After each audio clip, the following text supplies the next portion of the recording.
সুপ্রিয় দর্শক, এই মুহূর্তের সবথেকে বড় খবর।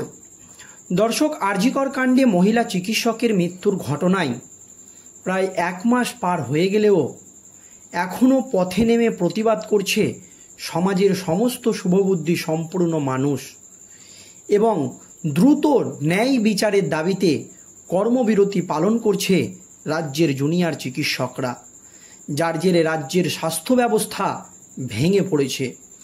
প্রবল চাপে বাংলার মুখ্যমন্ত্রী মমতা ব্যানার্জি, কারণ একাধিক রাজনৈতিক সভামঞ্চ থেকে শুরু করে ছাত্র সংগঠন সকলেই বাংলার মুখ্যমন্ত্রী মমতা ব্যানার্জির পদত্যাগের দাবি জানিয়েছে।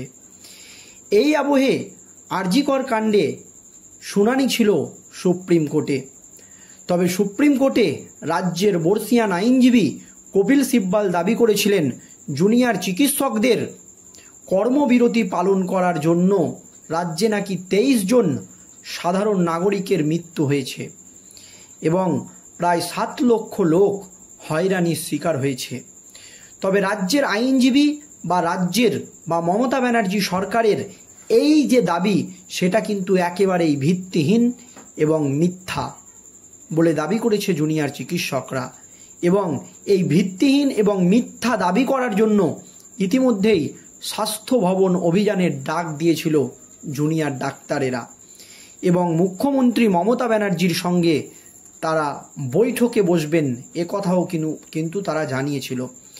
কিন্তু রাজ্যের আইনজীবী কপিল সিব্বালের কথা শুনে সুপ্রিম কোর্টের প্রধান বিচারপতি DY চন্দ্রচূড় যেমন মঙ্গলবার 5টার মধ্যে জুনিয়র ডাক্তারদেরকে কাজে যোগ দিতে হবে এই ডেডলাইন বেঁধে দিয়েছিলেন, তেমনভাবেই জুনিয়র ডাক্তাররা সুপ্রিম কোর্টের নির্দেশ না মেনে খোদ মুখ্যমন্ত্রী মমতা ব্যানার্জিকে ডেডলাইন বেঁধে দিয়েছেন, যার জেরে প্রবল অস্বস্তিতে এবং বিপাকে পড়েছেন বাংলার মুখ্যমন্ত্রী মমতা ব্যানার্জি।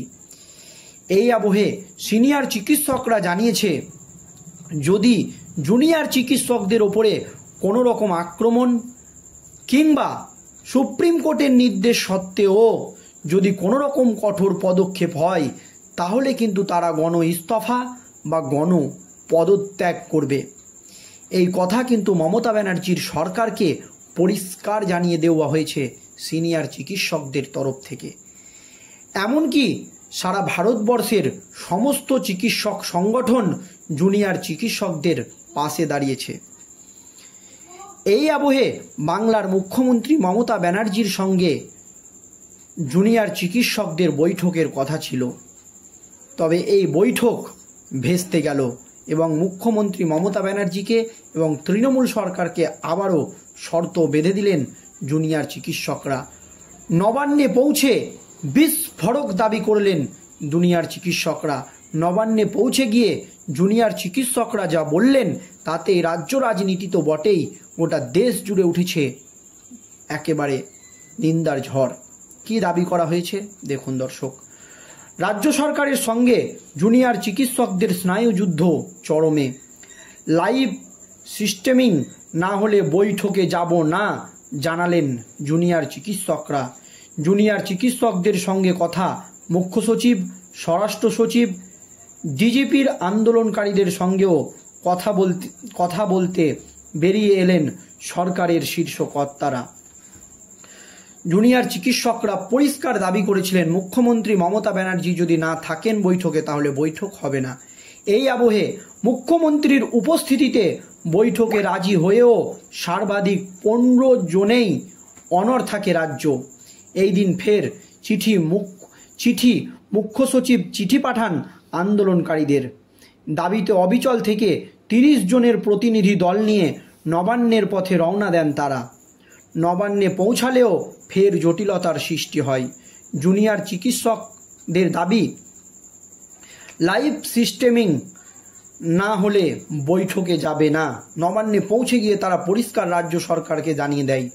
স্বচ্ছতার স্বার্থে নবান্নে বৈঠকের লাইভ সিস্টেমিংয়ের দাবি তোলেন তারা।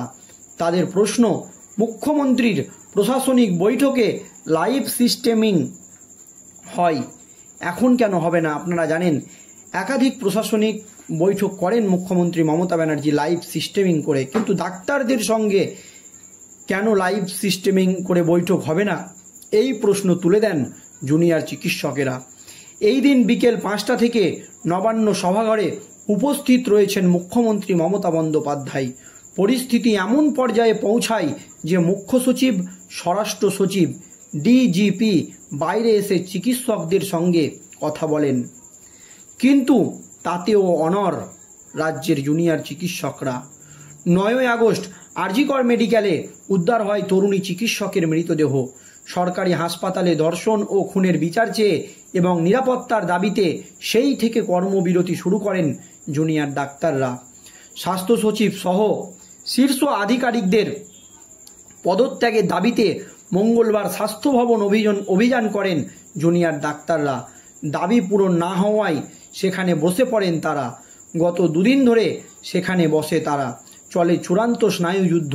প্রথমে স্বাস্থ্য সচিব, তারপর মুখ্য সচিব একের পর এক চিঠি বিনিময়ে বরফ গলেনি। বৃহস্পতিবার নিজেদের দাবিতে অনার থেকে নবান্ন যান জুনিয়র চিকিৎসকরা।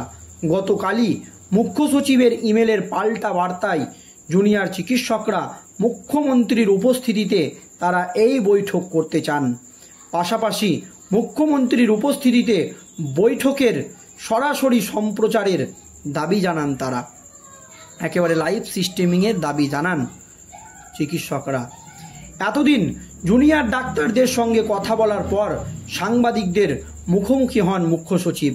তিনি বলেন, জুনিয়র ডাক্তারদের 32 জনের প্রতিনিধিকেই আমরা বৈঠকে যোগ দিতে অনুমতি দিয়েছিলাম, কিন্তু জুনিয়র ডাক্তাররা লাইভ সিস্টেমিংয়ের দাবিতে অনড়। তাই লাইভ সিস্টেমিং নয়, আমরা পুরো বৈঠকের ভিডিওগ্রাফির জন্য প্রস্তুত।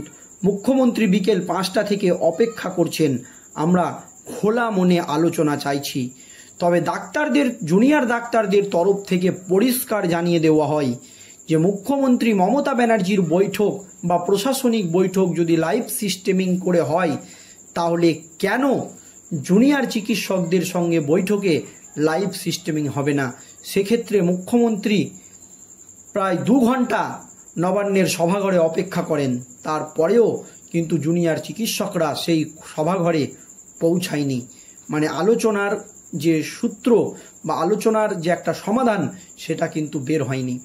এই আবহে তারপরে মুখ্যমন্ত্রী মমতা ব্যানার্জি সাংবাদিকদের মুখোমুখি হয়ে বলেন, এই বিচার প্রক্রিয়া যেহেতু সুপ্রিম কোর্টে চলছে, বা যে মামলা সুপ্রিম কোর্টে চলছে, সেই মামলার নিরাপত্তার দায়িত্ব রেখে বা সেই মামলার যে মামলা সুপ্রিম কোর্টে চলে, সেই মামলার যে একটি সাংবিধানিক দিক রয়েছে, সেগুলো নিয়ে লাইভ সিস্টেমিং করা যায় না, এমনই কিন্তু দাবি মুখ্যমন্ত্রী মমতা ব্যানার্জির। তাই এই মামলার ক্ষেত্রে তারা লাইভ সিস্টেমিং করতে চায় না, বা এই আলোচনার ক্ষেত্রে তারা লাইভ সিস্টেমিং করতে চায় না। ধন্যবাদ।